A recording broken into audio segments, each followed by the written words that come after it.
Si tu veux développer une mentalité forte, il faut commencer à considérer les épreuves comme une opportunité pour toi. Pour faire quoi? Une opportunité pour toi. Déjà, de démontrer que quelles que soient les situations, Dieu reste Dieu. Ah oui. Parce que aucun problème de la vie ne change Dieu. Que l'on vive des moments difficiles, des moments faciles ou des moments d'abondance, le Seigneur demeure toujours à son poste sur son trône. Il siège toujours dans la plénitude de sa gloire. Donc, épreuve ou pas, tu as opportunité de démontrer en toute saison que Dieu est Dieu. Deuxième chose, bien aimé, dans ta redéfinition du terme épreuve, tu dois comprendre que c'est aussi l'opportunité pour toi de démontrer que tu peux répondre à la question suivante. Est-ce que Dieu abandonne ses enfants? Parce que si pour toi, les épreuves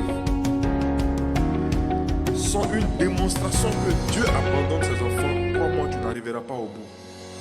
Alors que la parole de Dieu nous promet que Dieu n'abandonne jamais ses enfants. Donc ce n'est pas parce que tu vis des moments difficiles actuellement que Dieu t'a abandonné. Non, pas. Ça n'a rien à voir à mon sens. Bien au contraire, c'est une opportunité pour que tu dises au diable que Dieu est là. Ce n'est pas parce que je n'ai pas mangé aujourd'hui que Dieu est parti. Non, Dieu est là. Alléluia. Ce n'est pas parce que on m'a jeté de la maison aujourd'hui parce que je n'ai pas payé que Dieu n'est pas là. Dieu est là. Ce n'est pas parce que mon enfant est malade aujourd'hui, j'arrive pas à payer des médicaments, acheter des médicaments, nous l'on va à l'hôpital, que Dieu n'est pas là. Non, Dieu est là. Vous vous souvenez de la femme sunamite qui a perdu son enfant? Quand son mari a demandé, mais où vas-tu avec l'enfant? Elle a dit, non, je fais une promenade comme d'habitude. Tu sais que chaque soir je sois avec l'enfant, on va faire des 100 pas. Bon, aujourd'hui, comme il est un peu fatigué, donc je l'ai fait asseoir sur l'âne. Voilà, on va faire des 100 pas. Ah, tu es sûr que ça va? Oui, tout va bien. Parce qu'elle était focus sur l'endroit où elle partait. Ça ne revenait pas à elle d'expliquer aux hommes son amertume ou sa douleur. Non, pas du tout. Parce que celui qui lui a donné l'enfant, il était toujours là. Il n'a pas disparu. Élie était toujours vivant. Alléluia. Élie était toujours vivant. Donc pourquoi est-ce que je vais me lamenter alors que celui par qui Dieu est passé pour me donner un enfant est toujours vivant? Élie ici est l'image de Dieu. Donc pour dire que pourquoi est-ce que je vais m'en faire alors que celui même qui m'a donné un enfant, il est encore là?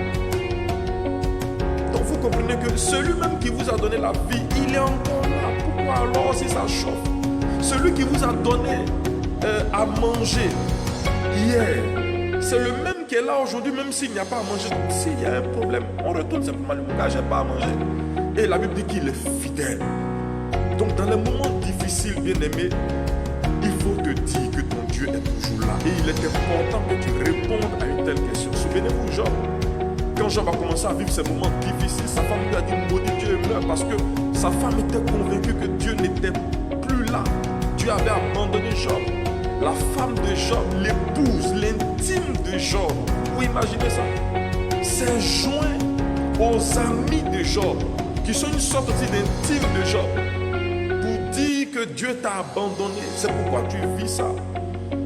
Mais Job dit non, mon Rédempteur vit. Celui qui m'a béni hier en me donnant des enfants, en me rendant riche, en me donnant une femme merveilleuse, en me donnant, n'est-ce pas, des biens et tout cela, il est encore là, il n'a pas encore disparu. Il dit mon Rédempteur vit. Vous voyez, ce thème est très important. Mon Rédempteur vit. Donc si je souffre aujourd'hui, le même qui m'a donné à manger hier, aujourd'hui encore, il vit. Donc parce qu'il vit, je sais qu'il va se lever en dernier et il va proclamer quelque chose en ma faveur. Il tiendra le dernier discours. Vous tous pour l'instant parlez, il n'y a pas de souci. Mais mon Rédempteur vit. Quand vous allez finir de parler, même quand je vais finir de me lamenter, le dernier mot lui reviendra. Job était persuadé que même les moments difficiles n'étaient pas synonymes d'un abandon de la part de Dieu. Donc tu dois comprendre, si tu veux développer une mentalité forte, que Dieu est là malgré tout. Troisième point,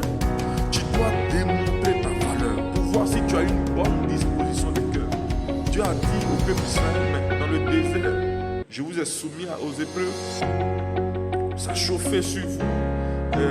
D'autres sont morts parmi vous. Je voulais juste voir quelles étaient les dispositions de vos cœurs et si vous allez rester fidèle malgré tout. Parce que oui, ce troisième élément est important. Est-ce que malgré tout, tu vas rester fidèle? Est-ce que sur les problèmes est-ce que les problèmes d'aujourd'hui vont t'emmener à quitter Dieu? Dieu aussi a besoin de s'assurer que tu es là en toute saison, tu es là en toutes circonstances. Dieu aussi a besoin de comprendre que mon fils ou ma fille là est toujours là, alors bon, on fera chemin. Bien aimé, les temps difficiles sont des temps d'épreuve. Et c'est très important dans notre redéfinition. C'est l'occasion pour nous de démontrer que nous ne sommes pas avec Dieu pour ce qu'il est capable